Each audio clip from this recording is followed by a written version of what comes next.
Acceleration due to gravity on the surface of earth कितना होता है at a point A on the surface of earth will be variation of ji with altitude.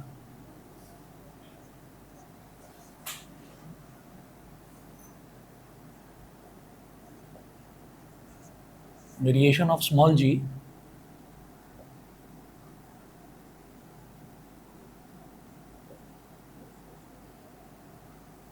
with altitude, bracket में लिखिएगा height.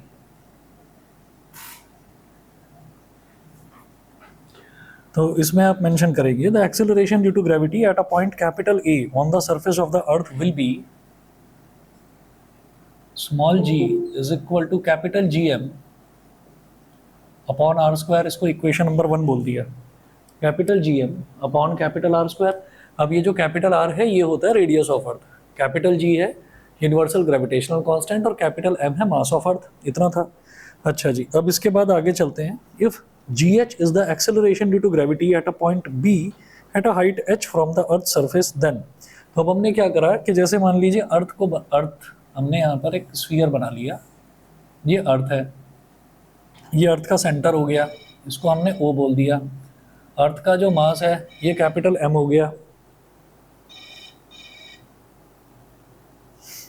अर्थ का जो मास है ये capital M हो गया. ठीक है, ये हमारे पास अर्थ है ही. और ये वाला पॉइंट है ए, ये वाला पॉइंट है ए और ये वाला पॉइंट है बी. तो यहाँ से लेकर यहाँ तक हमने ये बोला ये तो हो गया radius of earth capital R. अब हमने कहा कि वो जो है ना कोई ऑब्जेक्ट जो है वो अर्थ के सरफेस से हाइट एच पर है. अगर कभी भी किसी भी चीज़ की हाइट मेज़र करते हैं तो हाइट जो मेज़र करी जाती है वो अर्थ के सरफेस से ही तो मेज़र करी जाती है, क्योंकि हमें जो दिखाई दे रहा है वो अर्थ का सरफेस दिखाई दे रहा है. सेंटर से थोड़ी हाइट मेज़र करेंगे, सेंटर तक तो पहुंचना ही पॉसिबल नहीं है. तो इसलिए जितनी भी हाइट मेज़र करी जाती है वो अर्थ के सरफेस से ही मेज़र करी जाती है. तो इस हाइट को मैंने एच बोल दिया. तो यहाँ पर पॉइंट बी जो है, पॉइंट बी पर जो एक्सेलरेशन ड्यू टू ग्रेविटी है that is G H, small G और सबस्क्रिप्ट में स्मॉल एच, जी एच. ये हो गया.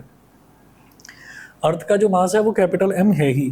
तो हमने ये कहा कि एट पॉइंट बी कितना हो जाएगा, ये तो है at point A. Point A क्या है, अर्थ का सरफेस. वहां पर तो स्मॉल जी की वैल्यू इतनी है. एट पॉइंट बी, तो पॉइंट बी पर एक्सेलरेशन ड्यू टू ग्रेविटी ये है कैपिटल जी, कैपिटल एम और कैपिटल आर की जगह आप लिख देंगे कैपिटल आर प्लस एच का होल स्क्वायर. जी एच है acceleration due to gravity at height h. मतलब ये एच इसमें मल्टीप्लाई नहीं हो रहा, सबस्क्रिप्ट में है एट हाइट एच. तो acceleration due to gravity at height H ये हो जाएगा G M upon R plus H का होल स्क्वायर. क्यों? क्योंकि जब मैंने यहाँ पर स्मॉल जी की वैल्यू निकाली तो क्या करा, capital G into capital M upon distance का स्क्वायर, आर का स्क्वायर. ठीक है, अब जब मैं यहाँ पर निकाल रहा हूँ तो क्या होगा, capital G into capital M और यहाँ सेंटर से लेकर यहाँ तक का डिस्टेंस क्या हो जाएगा, आर प्लस एच. ठीक है, तो आर प्लस एच का होल स्क्वायर ये हो गया. ये इक्वेशन नंबर 2 हो गई. यहाँ तक क्लियर है? ठीक है, उसके बाद आगे चलते हैं. Dividing equation 2 by equation 1. Dividing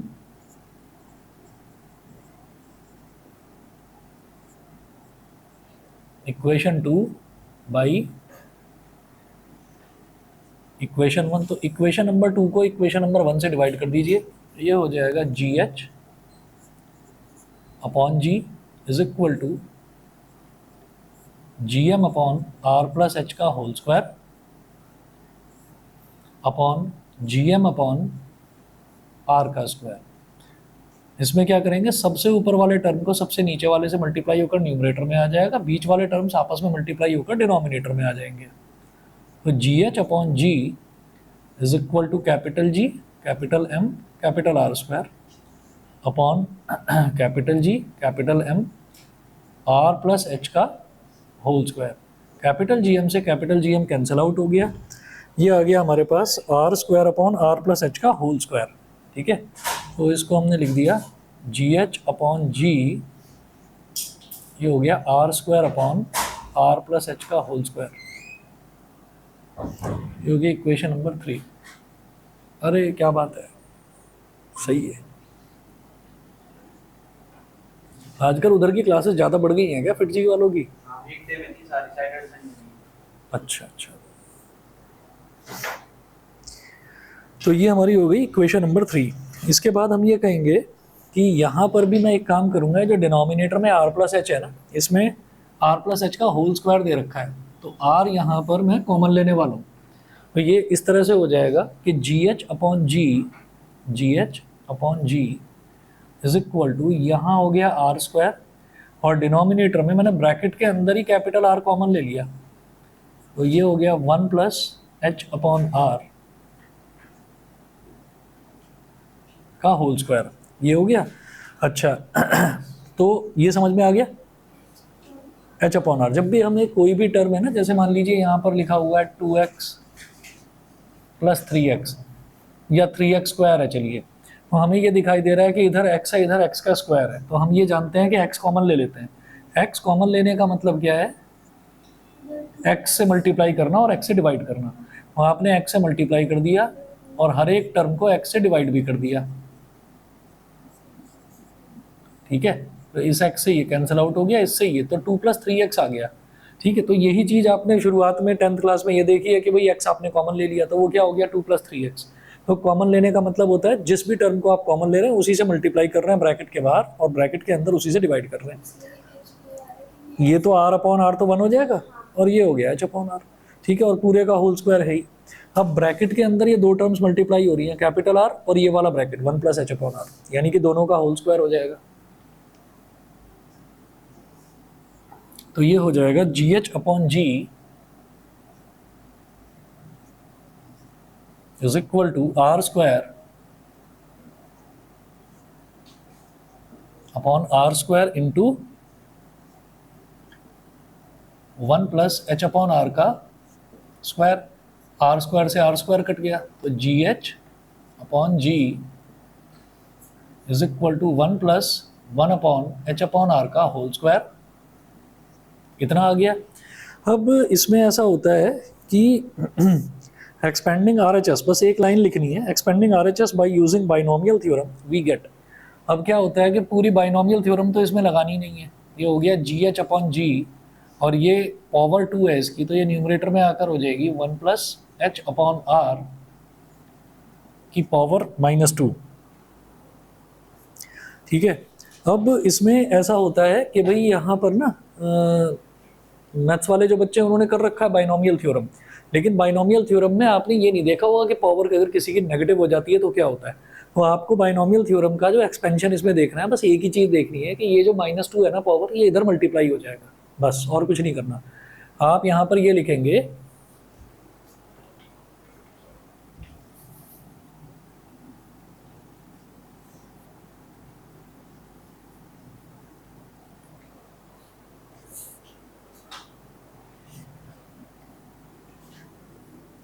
कि G H upon ji,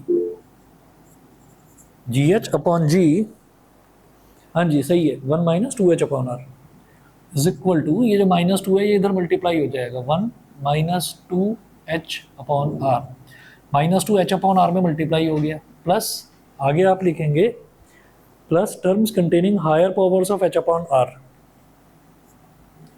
plus terms containing higher powers of h upon R. तो आपको ये देखना है कि आगे की जो टर्म्स हैं उसमें क्या आ जाएगी, सारी h अपॉन आर की हायर पावर्स आ जाएंगी, और वो आपको लिख कर नहीं दिखाना, डेरिवेशन में सिर्फ इतना करना है कि सबसे पहले -2 इधर सेकंड वाली टर्म में मल्टीप्लाई हो जाएगा, और उसके बाद आप लिखेंगे terms containing higher powers of h upon R, ठीक है। हाँ ये लिखनी है, ठीक। अच्छा अब इसमें क्या करेंगे, ये हम ये कहेंगे कि if h is very very less then capital R, और एक्चुअली ऐसा होता ही है, यहाँ पर लिखेंगे if h is very very less then capital R, ये जो h है ये कैपिटल R के कंपैरिजन में बहुत छोटा होता है। अब दिखाने के लिए आप कहोगे नहीं h तो बहुत बड़ा दिखाई दे रहा है, कैपिटल R तो छोटा दिख रहा है। कैपिटल R का मतलब है radius of earth. Radius of अर्थ को कितना बड़ा दिखाएंगे? रेडियस ऑफ अर्थ तो हम छोटा सा यहाँ पर दिखा देंगे कि भाई हमें छोटी सी अर्थ बनानी है। तो जो स्मॉल h है यानी कि जो हाइट है, वो हाइट तो रेडियस ऑफ अर्थ के कंपेरिजन में बहुत छोटी होगी ही। तो h is very very less then capital R। It implies that h upon R, ये जो r है इसको r को इधर ले आओ, h upon R is very very less than 1। h upon R 1 से बहुत छोटा हो जाएगा।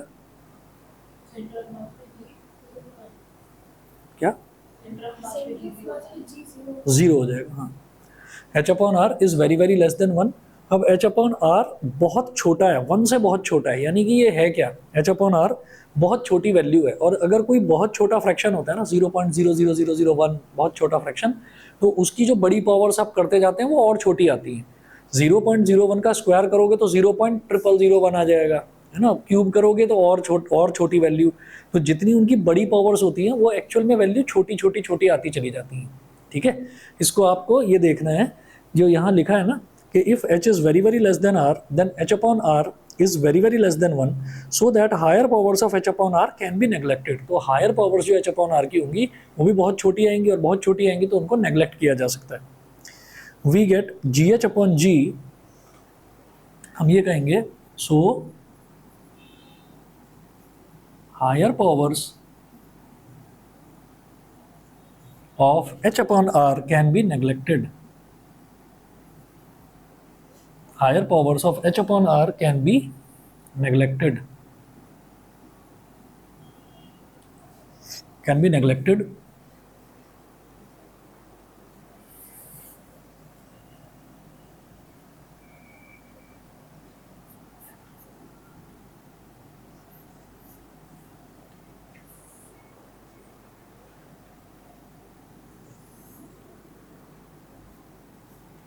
Higher powers of h upon r can be neglected, उनको नेग्लेक्ट करा जा सकता है। Therefore gh upon g is equal to सिर्फ 1 माइनस 2h upon r बचा, आगे वाली पावर्स को नेग्लेक्ट मतलब मान लीजिए कि 0 के इक्वल है। तो ये हो गया 1 माइनस 2h upon r, और यहाँ से gh की वैल्यू क्या हो जाएगी? ये जो स्मॉल g है इसको इधर ले आइए, small g into 1 minus 2h upon r, ये हो गया। इसको बोल दीजिए आप equation number 4। Equation number 4। Equation number 3 ये वाली थी, ये इक्वेशन नंबर 3 थी, ठीक है। तो ये हमारे पास आ गया कि acceleration due to gravity at height h। तो अब आप ये देखिए आपने क्या करा, इसमें कोई डेरिवेशन मुश्किल नहीं, आपको ये स्मॉल g की value capital G upon r square ही तो याद रखनी है, ठीक। उसके बाद आप ये कहेंगे कि अगर एक हाइट पर चले गए तो सेंटर से हाइट तक का, उस हाइट तक का डिस्टेंस कितना हो गया? r प्लस एच, तो gm upon r plus H का whole square. Equation 1, equation 2, equation 2 को इक्वेशन 1 से डिवाइड करिए तो gh अपॉन g आ जाएगा इधर, और इधर आ जाएगा r square upon r plus H का होल स्क्वायर। डिनोमिनेटर में जो r प्लस एच का होल स्क्वायर है इसमें से r कॉमन लेंगे तो ब्रैकेट में आएगा 1 प्लस एच अपॉन r का होल स्क्वायर इंटू r का स्क्वायर। आर स्क्वायर से आर स्क्वायर कट गया। फिर ये आपको पता ही है, बहुत बेसिक सी चीज़ है कि नीचे डिनोमिनेटर में पावर 2 है, ऊपर आकर -2, बाइनोमियली इसको एक्सपेंड करेंगे तो -2 उधर मल्टीप्लाई हो जाएगा। फिर आपको एक सेंटेंस लिखना है कि terms containing higher powers of h upon r, ये वो वाली टर्म्स जिसमें h अपॉन r की हायर पावर्स है। फिर हम ये कहेंगे h is very very less than r, इसका मतलब h upon r is very very less than 1। तो जब ये 1 से छोटा हो गया तो higher powers of h upon r can be neglected, उनको नेग्लेक्ट किया जा सकता है। जब नेग्लेक्ट कर देंगे तो 1 माइनस 2h अपॉन r, जी इधर मल्टीप्लाई, खत्म। बस इतनी सी डेरिवेशन है, और ये पूछी जरूर जाती है। अभी एक तो ये हमने करी है ऑल्टीट्यूड वाली, एक है डेप्थ वाली। ये अगर आप डेप्थ पर जा रहे हैं, एक गहराई में उतर रहे हैं, तो स्मॉल g पर क्या फ़र्क पड़ रहा है? ये तो ऑल्टीट्यूड वाली, हाइट वाली हो गई। तो अब आप ये देखिएगा यहाँ पर, अब हम पेज नंबर 15 पर हैं। Both equations 3 and 4 show that the value of small g decreases with increase in height h. That's why the value of g is less at mountains than at plains. ठीक है ना, value of g is less at mountains than at plains.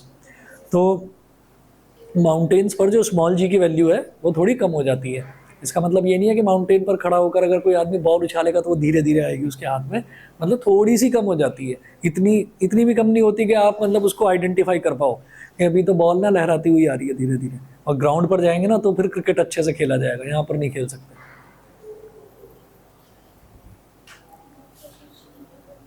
उसके बाद second है variation of ji with depth.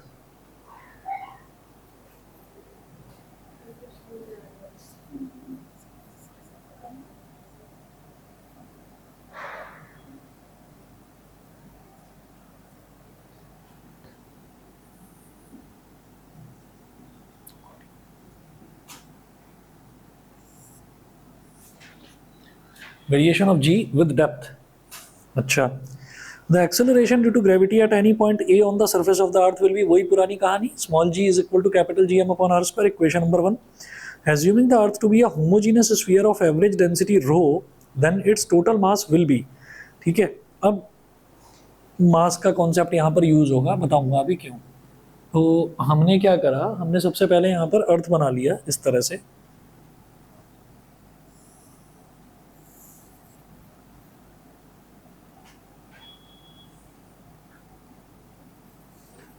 ये अर्थ का centre हो गया। और अब हम ये कह रहे हैं कि इसके अंदर एक और स्फीयर बनाते हैं।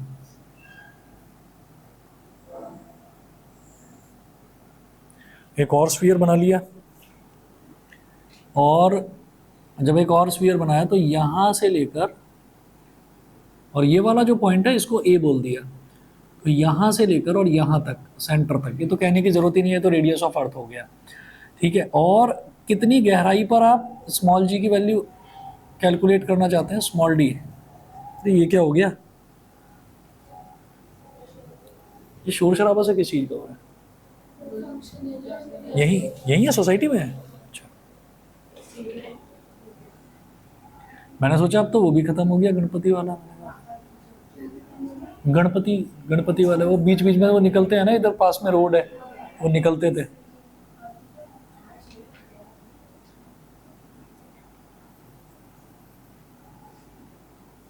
आर माइनस डी, तो ये वाला पॉइंट हो गया B.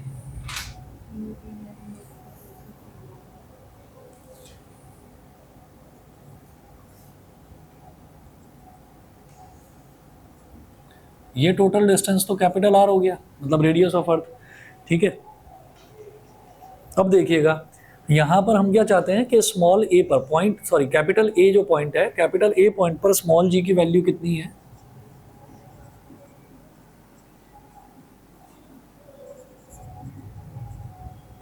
Eight point A small ji is equal to capital जी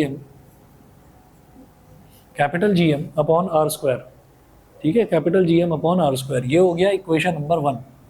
फिर हमने ये कहा कि पूरा का पूरा जो स्फीयर है, पूरे के पूरे स्फीयर को एक होमोजीनियस स्फीयर मान लेते हैं, जिसकी डेंसिटी जो है वो यूनिफॉर्म है। यूनिफॉर्म मतलब एक जैसी डेंसिटी है, रो है। होमोजीनियस स्फीयर का मतलब ये है कि अर्थ के अंदर कहीं से भी अगर आप मिट्टी की खुदाई करें तो एक जैसा ही मिलेगा, एक जैसी ही डेंसिटी मिलेगी, एक जैसा ही है, अलग अलग नहीं है कि कहीं तो मिट्टी के अंदर से कुछ पत्थर मिल रहे हैं, कहीं मिट्टी के अंदर से। अर्थ के अंदर जो है ना, मतलब अर्थ को पूरे को एक होमोजीनियस स्फीयर माना कि अर्थ के अंदर अलग अलग तरीके की चीजें नहीं मिलेंगी। एक्चुअली मिलती तो अलग अलग चीजें ही हैं, कहीं पर कोई अलग मिनरल मिलता है, कहीं कोई अलग मिनरल मिलता है, कहीं सिर्फ मिट्टी मिलती है, कहीं सिर्फ रेत मिलता है, कहीं जरा सी खुदाई करते हैं तो पानी मिल जाता है। ठीक है ना, तो अब अर्थ में तो गल्फ कंट्रीज भी आते हैं कि खुदाई करी तो वहां से क्रूड ऑयल निकल कर आ गया, तो ऐसा मान लिया गया कि आप अप्रोक्सीमेटली मान लें कि उसकी पूरे की डेंसिटी एक जैसी ही है, और उस एक डेंसिटी को हमने रो मान लिया। अब डेंसिटी की बात अब क्यों कर रहे हैं, अब इससे पहले वाले डेरिवेशन में क्यों नहीं करी, क्योंकि अभी हम खुदाई करके डेप्थ डी तक पहुंचेंगे, इस वजह से कहा जा रहा है कि मुझे अब डेंसिटी की जरूरत पड़ेगी। ठीक है ना, तो अब डेंसिटी की जरूरत क्यों पड़ेगी, क्योंकि मेरे को जो अंदर का ये स्फीयर है ना, अंदर का जो स्फीयर है उसका टोटल मास निकालना है। तो वो कैसे निकालेंगे, assuming the earth to be a homogeneous sphere of average density rho, then its total mass will be, mass is equal to volume into density। तो mass is equal to volume into density। तो m is equal to volume क्या हो जाएगा, 4/3 pi R cube into density, density क्या है इसकी, rho है, density है rho, 4/3 pi R cube into rho. अच्छा, put this value in equation 1।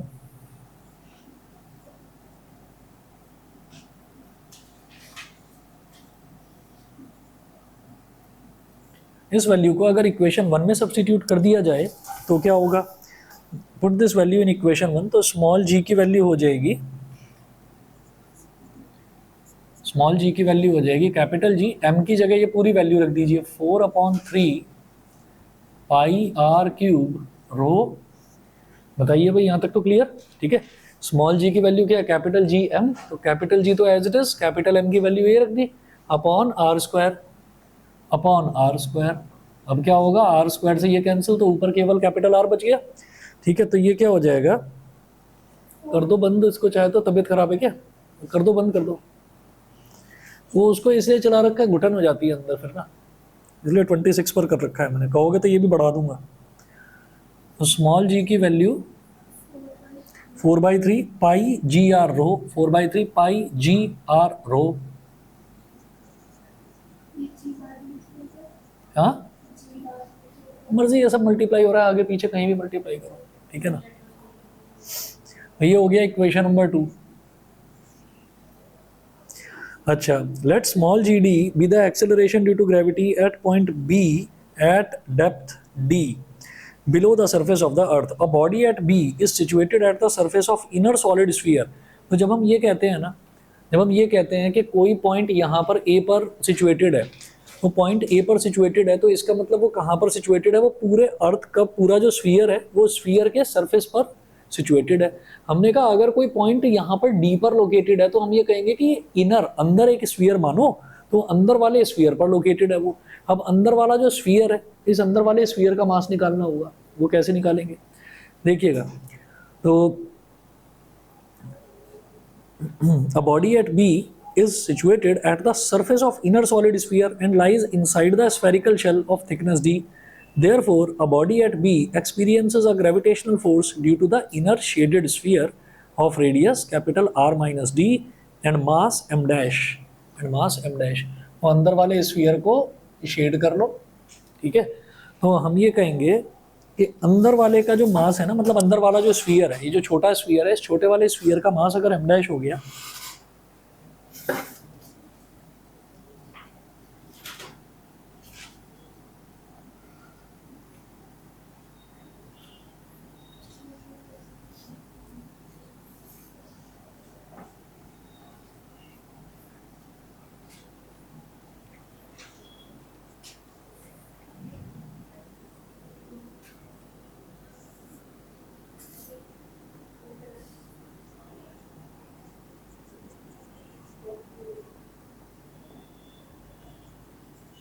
Mass of inner sphere is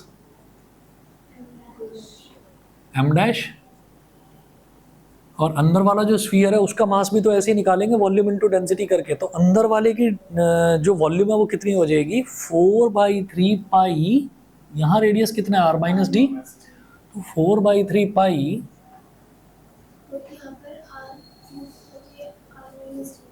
r minus D का क्यूब हो गया, ठीक है। तो 4/3 पाई r क्यूब की जगह r माइनस डी का क्यूब आ गया, और डेंसिटी तो रो ही रहेगी, क्योंकि हमने कहा कि यूनिफॉर्म माना है अर्थ को, कि हर जगह डेंसिटी सेम रहेगी, रो रहेगी। अच्छा जी, ये हो गया। अब इसके बाद 4/3 पाई r माइनस डी का cube into rho, therefore G D is equal to, therefore G D is equal to G M dash upon r minus D का स्क्वायर। हाँ जी, ये बताइए, ये समझ में आ गया। जो स्मॉल जी है वो क्या होता है, capital G into capital M, यानी कि universal gravitational constant into mass, upon जो सरफेस तक का जो डिस्टेंस है। अब हम तो ये वाली सरफेस लेकर चल रहे हैं ना, क्योंकि हमें तो इतनी डेप्थ पर निकालना है स्मॉल जी की वैल्यू, तो हम ये कहेंगे कि डिस्टेंस हमको r माइनस डी लेना है, तो r माइनस डी का स्क्वायर हो गया, सही है, ठीक है। वैल्यूज डालिए, तो जी डी कितना हो जाएगा, G D is equal to capital G और कैपिटल एम डैश हम निकाल चुके हैं, 4/3 capital G upon R minus D का स्क्वायर कर दो into 4/3 pi into R minus D का क्यूब इंटू रो। तो भाई आर माइनस डी के स्क्वायर से ये आर माइनस डी ये कैंसिल आउट हो गया, तो केवल आर माइनस डी बचा। तो वहाँ क्या करा था स्मॉल जी, इक्वेशन नंबर 2 में 4/3 पाई जी आर रो, यहाँ क्या हो जाएगा 4/3 pi G R minus D into रो,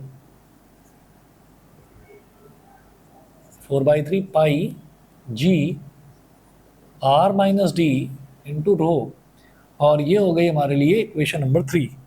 ठीक है, divide equation 3 by equation 2।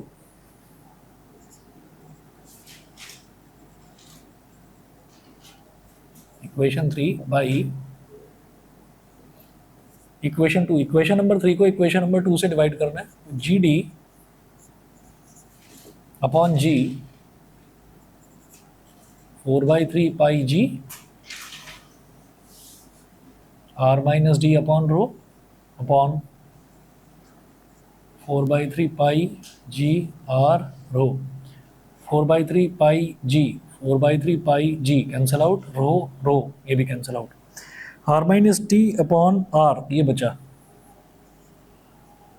Ji D upon G is equal to R minus D upon R, G D upon G is equal to R upon R minus D upon R, R से R cancel तो 1 आ गया, तो G D is equal to small G into 1 minus D upon R. ठीक है, ये हो गई हमारे लिए equation number 4। Equation 4 shows that small G decreases with the increase in depth D. तो यहाँ पर भी ये दिखाई दे रहा है कि small G decreases with the increase in depth D. तो अगर डेप्थ में भी जाते हैं ना तो स्मॉल जी डिक्रीज ही होता है। कैसे समझ में आ रही है ये चीज़?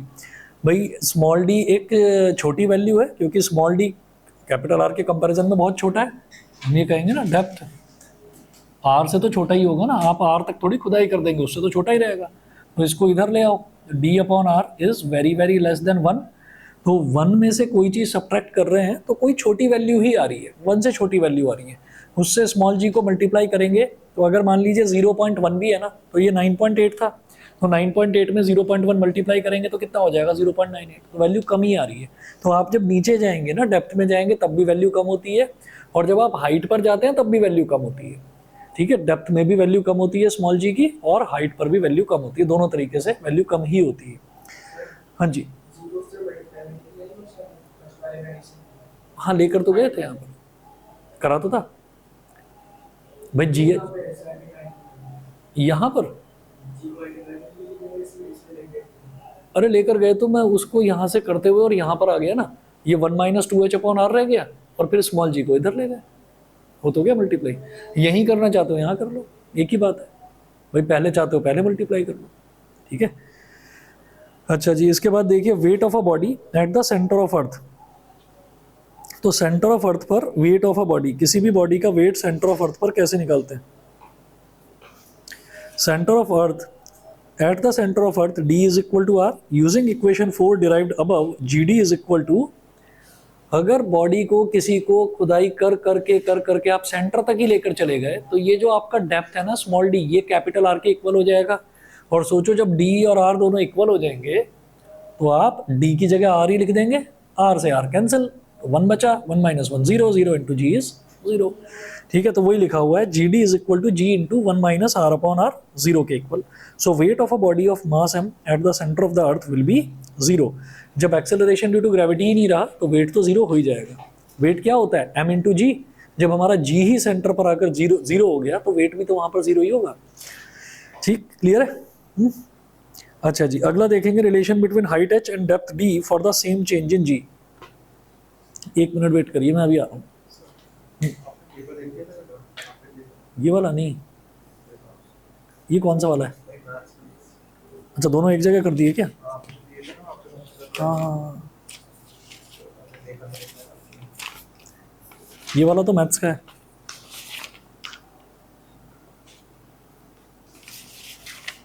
रख लूँ इसको, कल संडे या देख लूंगा ढंग से। हाँ नहीं, इसमें सिर्फ मैथ्स का ही है, सिर्फ मैथ्स का ही है।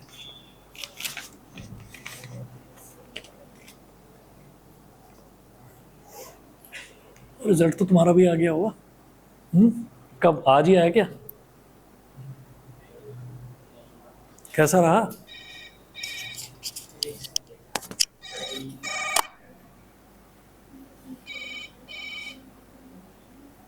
वो क्या रहा है, इसका फिजिक्स का रिजल्ट खराब ही आ रहा है।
जो तुम कर रहे हो या जो तुम कर रहे हो, सुन रहे हो विराज, आप दोनों जो कर रहे हैं ना, आप साथ साथ तैयारी कर रहे हो एंट्रेंस की, तुम्हारे लिए ये कुछ है नहीं।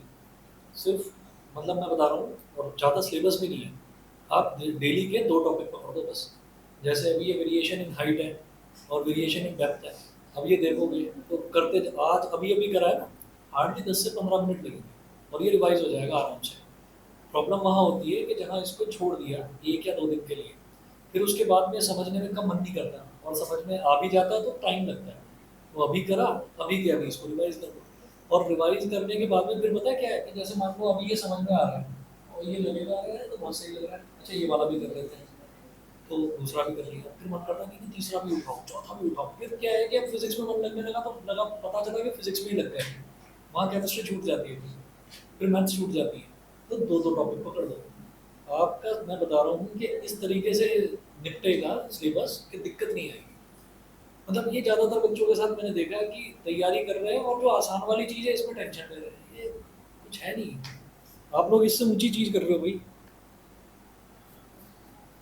आपके जो फ्रेंड्स हैं जो सिर्फ इसी चीज़ की तैयारी कर रहे हैं, जो सिर्फ 11th का पढ़ रहे हैं, वो क्वेश्चन सॉल्व भी कर पाएंगे जो तुम कर पा रहे हो, जो तुम्हें वहाँ पर करवाया जाता है। तुम्हारा तो फिटजी का चलता है, तुम्हारा कौन सा है? फिटजी का ही है, स्कूल में करवाया। तो थोड़ा थोड़ा सा कर लो, स्मार्टली हो जाएगा। चलिए देखिएगा, relation between height h and depth d for the same change in small g, as we know that small g and the height h above the earth surface is. तो हमने ये कहा relation between height h and depth d for the same change in g। g में same change होगा। g में same change का मतलब क्या है कि स्मॉल g की वैल्यू आपको स्मॉल gd और स्मॉल gh दोनों अगर इक्वल है तो क्या होगा। जैसे मान लीजिए हमने ये कहा कि 9.8 था, मान लीजिए स्मॉल g की वैल्यू 9.8 है। अब 9.8 से हम एक ऐसी हाइट पर गए जहां पर उसकी वैल्यू 9.8 से घटकर 9 मीटर पर सेकंड स्क्वायर रह गई। ठीक है। अच्छा, दूसरी तरफ हमने क्या करा कि हम ऐसी डेप्थ पर गए जहां पर उसकी वैल्यू घटकर 9.8 से घटकर 9 पर आ गई। मतलब डेप्थ भी आपने ऐसी पकड़ी कि आप ऐसी डेप्थ पर पहुंचे जहां पर जिस डेप्थ पर पहुंचकर स्मॉल जी की वैल्यू 9.8 से घटकर 9 रह गई। ठीक है। और ऐसी हाइट पर पहुंचे जहां पर उसकी वैल्यू घटकर 9 रह गई। तो इसको कहते हैं सेम चेंज इन जी। तो अगर जी में सेम चेंज हो रहा है तो आपका जीडी और जीएच दोनों इक्वल हो जाएंगे। जीडी और जीएच दोनों इक्वल, तो वही लिखा है यहाँ पर। As we know that small g at a height h above the earth surface, तो एक हाइट h पर above the earth surface small g की वैल्यू कितनी हो जाती है, स्मॉल g h कहते हैं उसको g into 1 minus 2h upon r, ये हो जाता है। फिर ये कहा जाए and small g at a depth d below the earth surface, तो at a depth d below the earth surface gd ये कितना हो जाता है g into 1 minus d upon r, ये हो जाता है। तो हमने ये कहा for the same change in G, अगर जी में सेम चेंज हो रहा है फॉर द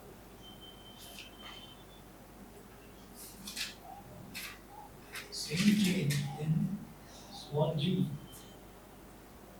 वी हैव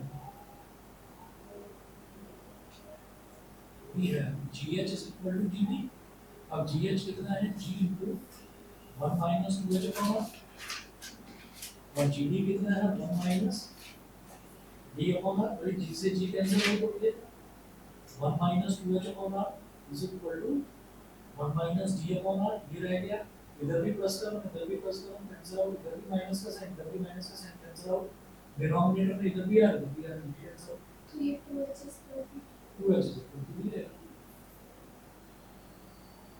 तो आपको स्मॉल जी में अगर सेम चेंज चाहिए तो सेम चेंज के लिए आपको क्या करना है कि अगर आपने 1 मीटर खुदाई करी ना, तो 1 मीटर खुदाई करी यानी कि डी की वैल्यू आपने 1 मीटर ले ली, तो कितनी हाइट पर जाओगे कि सेम जी मिल जाए आपको, आपको ट्वाइस 2h के बराबर जाना पड़ेगा। सर ये वेट ऑफ बॉडी टॉपिक है। हाँ वेट ऑफ बॉडी का टॉपिक है।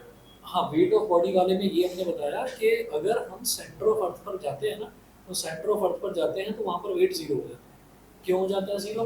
क्योंकि स्मॉल जी की वैल्यू सेंटर ऑफ अर्थ पर जाते हैं तो डी की वैल्यू आर के इक्वल हो जाती है। तो डी जब आर के इक्वल हो गया तो आर अपॉन आर क्या हो जाएगा 1, 1 माइनस 1 क्या हो जाएगा 0, 0 इंटू जी इज 0, मतलब G D acceleration due to gravity centre of earth पर 0 हो जाती है। जब वो 0 हो गई तो वेट कितना हो जाएगा 0, क्योंकि वेट क्या होता है इंटू जी, है ना, और जी जो है वो आपका 0 हो गया। ठीक है। तो GH is equal to GD, तो 2H is equal to D आ गया। Hence acceleration due to gravity at a height h above the earth's surface will be same at a depth D is equal to 2H below the earth's surface, but this fact holds only when h is very less than r। जब h r से बहुत छोटा होता है, मतलब इतनी ज़्यादा height नहीं हो जानी चाहिए कि आप अर्थ के रेडियस से भी ज़्यादा आपकी हाइट मतलब इतना ऊपर पहुँचे, क्योंकि तब तक जाते जाते क्या हो जाता है कि जो एक्सेलरेशन ड्यू टू ग्रेविटी है उसका इफेक्ट धीरे धीरे खत्म हो जाता है। ठीक है ना, तो वो h जो है वो r से बहुत छोटा होना चाहिए। समझ गए? h r से छोटा होने का मतलब ये है कि आपको अर्थ की सरफेस से थोड़ा ही ऊपर जाना है। थोड़ा ऊपर मतलब 10 किलोमीटर को भी थोड़ा ही माना जाता है, मतलब 10 किलोमीटर की हाइट को भी थोड़ा ही माना जाता है। ऐसा नहीं होना चाहिए कि आप पहुंच गए लाखों किलोमीटर ऊपर, है ना, और फिर आप सोच रहे हो कि ये रिलेशन होल्ड करेगा, तब ये होल्ड नहीं होगा। ठीक है।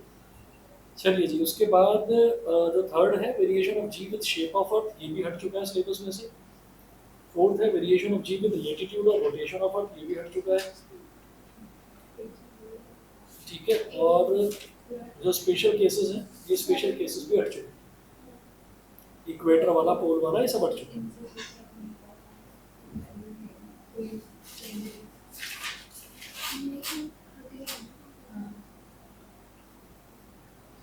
अच्छा जी, अब ये जो ग्राफ है ग्राफ जरूर करना है। अब हम हैं पेज नंबर 20 पर। पेज नंबर 20 पर क्या है? Graph showing the variation of acceleration due to gravity small G graph showing the variation of acceleration due to gravity small g with distance r from the center of the earth, from the center of the earth.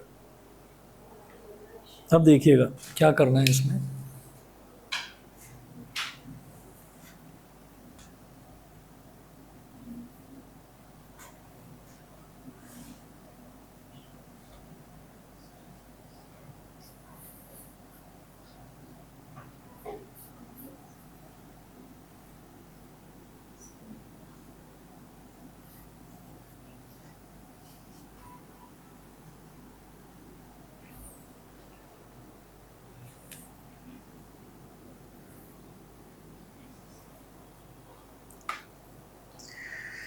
For points lying outside the earth, graph showing variation of acceleration due to gravity small g with distance small r from the center of the earth.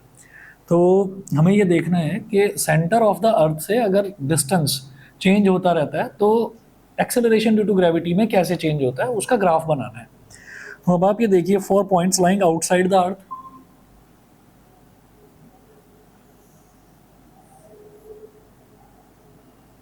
ये अर्थ हो गई और अर्थ का centre हो गया, तो ये अर्थ का सेंटर हो गया और ये हो गया radius capital R, radius capital R. अब मैंने कहा कि अगर कोई भी पॉइंट है वो अर्थ के बाहर लाई कर रहा है तो जिस पॉइंट पर मैं स्मॉल जी निकालना चाहता हूँ ना, जिस पॉइंट पर हम स्मॉल जी निकालना चाहते हैं उसका अर्थ के सेंटर से डिस्टेंस हो गया स्मॉल आर. ठीक है, तो अब हमने ये कहा for points lying outside the अर्थ. तो इस केस में जब वो पॉइंट जिस पर मैं स्मॉल जी की वैल्यू निकालना चाहता हूँ जब वो अर्थ के सरफेस से बाहर है तो स्मॉल आर की वैल्यू कैपिटल आर से बड़ी हो जाएगी. तो वही है यहाँ पर for points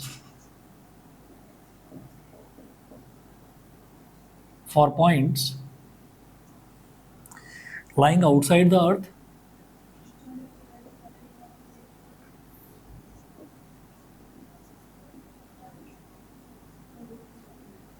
for points lying outside the earth small r is greater than capital R, small r is greater than capital R. ये हो गया.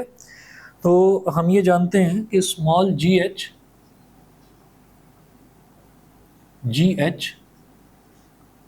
Upon G is equal to R square upon R plus H का whole square. ये हो गया. और अब आप क्या करें, ये जो पूरा डिस्टेंस है इसको आप स्मॉल आर मान लीजिए. ठीक है ना, ये हाइट हमने मान ली एच, तो ये आर प्लस एच ये स्मॉल आर के इक्वल हो गया. तो G H upon G is equal to capital R upon small R square. फिर यहाँ से ये करेंगे कि स्मॉल जी को इधर ले जाओ, तो G H is equal to small G capital R square upon small R square. तो हम ये कहेंगे कि G H is inversely proportional to R square. Ji H is inversely proportional to R square. ठीक है, तो पहली चीज़ तो ये हो गई कि हाइट पर जो एक्सेलरेशन ड्यू टू ग्रेविटी है वो आर स्क्वायर के इनवर्सली प्रोपोर्शनल होता है. स्मॉल आर क्या है, सेंटर ऑफ अर्थ से उस पॉइंट का डिस्टेंस जहां पर आप जी निकालना चाहते हैं. बस ये हो गया. उसके बाद कहेंगे for points lying inside the earth.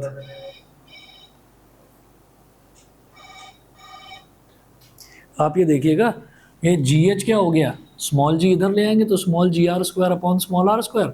मुझे तो स्मॉल जी एच और आर स्क्वायर में स्मॉल आर स्क्वायर में रिलेशन देखना है. तो small G H is inversely proportional to R square.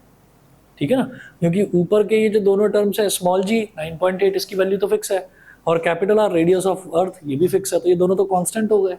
तो सिर्फ स्मॉल आर है यही चेंज होगा, यही वेरिएबल है. कैसे, क्योंकि आपने कहा कि नहीं अभी तो मैं 1 मीटर ले रहा हूँ हाइट, फिर आपने कहा नहीं मैं अब 2 मीटर लूंगा, अब मैं 3 मीटर लूंगा.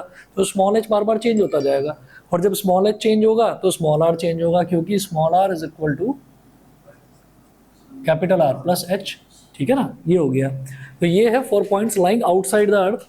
फिर अगला देखेंगे फॉर पॉइंट्स लाइंग, कौन सी, ये वाली. हम दोबारा बता देते हैं भाई, G H upon G is equal to R square upon R plus H का होल स्क्वायर है. ये हमने देखा ही है, एक हाइट पर जी एच अपॉन जी ये होता है. अब हमने क्या करा, ये जो आर प्लस एच है इसको हमने स्मॉल आर ले लिया. ठीक है, तो capital R square upon small R square हो गया। फिर स्मॉल जी को इधर ले गए, स्मॉल जी और कैपिटल आर स्क्वायर दोनों कांस्टेंट है, तो जी एच न्यूमरेटर में है और आर स्क्वायर डिनोमिनेटर में, इन दोनों को क्या कहते हैं, इनवर्सली प्रोपोर्शनल, ये दोनों इनवर्स प्रोपोर्शन है। तो अभी बस इतना करके छोड़ दिया। ऐसा क्यों करा है, ऐसा इस वजह से करा है कि हम जानते हैं कि इनवर्स प्रोपोर्शन का ग्राफ जो है वो डाउनवर्ड स्लोप के साथ आता है, वो भी कर्व्ड, और अगला आएगा डायरेक्ट प्रोपोर्शन। डायरेक्ट प्रोपोर्शन वाला ग्राफ सीधी लाइन बनती है, जैसा कि ओम्स लॉ में करा था 10th में कि वी और आई डायरेक्टली प्रोपोर्शनल है तो सीधी लाइन बनेगी। तो ऐसा ही बनाऊंगा, अभी बहुत आसानी से समझ में आ जाएगा अगला भी। देखिए, for points lying inside the earth, for points lying inside the earth, तो उन पॉइंट्स पर जहां वो जो पॉइंट्स हैं जो अर्थ के अंदर लाई कर रहे हैं, जो अर्थ के अंदर लाई कर रहे हैं, तो वहां पर जो हमारा स्मॉल आर है ना, that is less than capital R. ठीक है, ये कैसे होगा, अब हमने कहा कि हम इस इतनी डेप्थ पर निकालना चाह रहे हैं, ठीक है, और ये जो पूरा है ये तो पूरा का पूरा तो कैपिटल आर हो गया ना, रेडियस। ठीक, तो यहां से यहां तक भी कैपिटल आर, अलग इसलिए दिखाया कि कंफ्यूज ना हुआ। तो ये जो डिस्टेंस बचेगा यहां से लेकर यहां तक वाला डिस्टेंस, ये आर माइनस डी ही तो बचेगा। ठीक है, आर माइनस डी ही तो बचेगा। यही हमने अभी देखा भी था, डेप्थ वाला केस देख रहा हूं मैं। तो डेप्थ वाले केस में क्या था, G D upon G, depth वाला case G D upon G, R minus D upon R, ये था R minus D upon capital R ये। और ये जो आर माइनस डी है, जब यहाँ आर प्लस एच को स्मॉल आर लिया है तो यहाँ पर आर माइनस डी को स्मॉल आर लेंगे। सेंटर से जिस पॉइंट पर आप जी निकालना चाहते हैं वो पॉइंट तक का डिस्टेंस इज स्मॉल आर, उसको स्मॉल आर ले लेते हैं। तो अब स्मॉल जी को इधर ले जाओ, तो G D is equal to small G into small R upon capital R. भाई small G constant, capital R constant, तो स्मॉल जी डी और स्मॉल आर ही वेरिएबल है बस, तो हम ये कहेंगे कि small G D is directly proportional to small R. Small G D small R के डायरेक्टली प्रोपोर्शनल है। ठीक है जी, ये हो गया। अब इन दोनों को देखते हुए ग्राफ हमारा कैसे बनेगा वो देख लीजिए।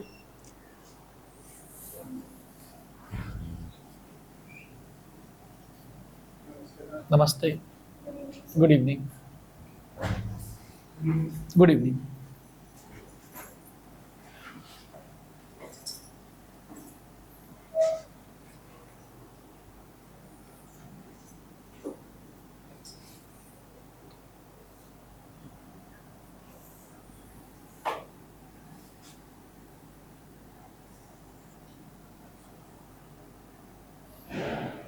स्मॉल आर और ये स्मॉल जी।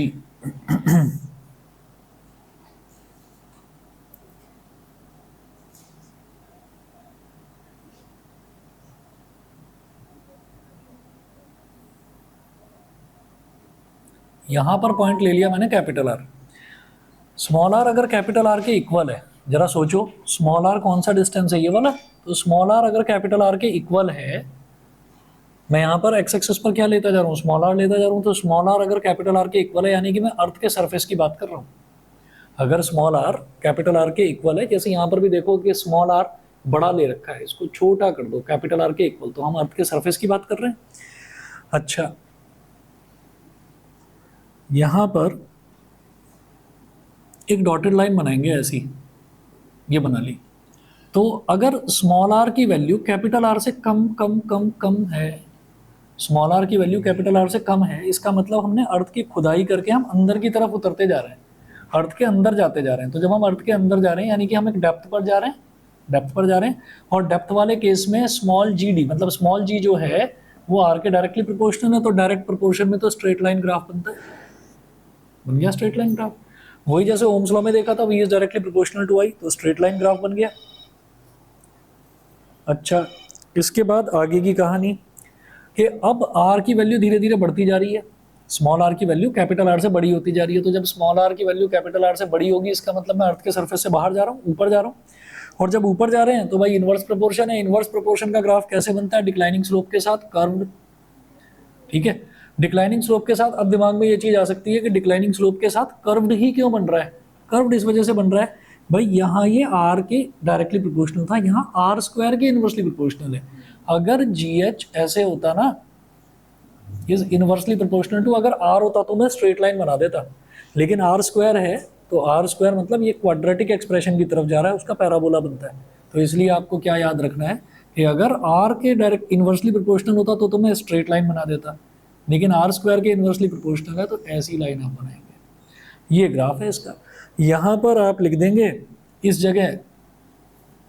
जगह स्मॉल जी की वैल्यू मेंशन कर देंगे 9.8 मीटर पर सेकंड स्क्वायर। क्यों? अर्थ के सरफेस पर तो इतनी ही वैल्यू होती है, ठीक है। अच्छा, और यहाँ लिखेंगे इनसाइड अर्थ,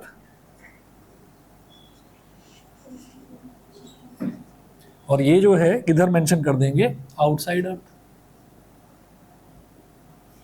कुछ फिक्स्ड वैल्यूज हैं जो वाई एक्सिस पर मेंशन कर रखी हैं, वो देख लो, G/16, G/9, G/4 ऐसे मेंशन कर रखा है, ऐसे, ठीक है। ये वैल्यूज याद रखनी है आपको, G/16, G/9 और ये वाली वैल्यू गुड इवनिंग G/4, ठीक है ना। तो ये इन पॉइंट्स पर है ना।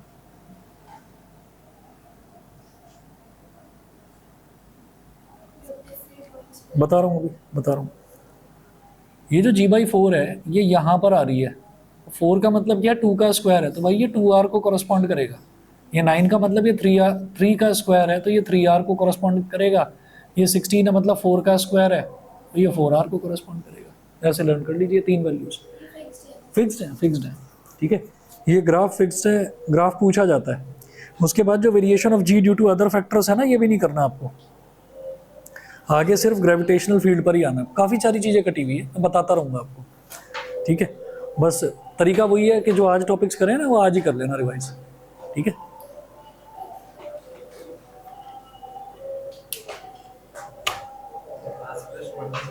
बेटा मंडे को कोई बात नहीं, मैं तो आसान है। मंडे को आओगे?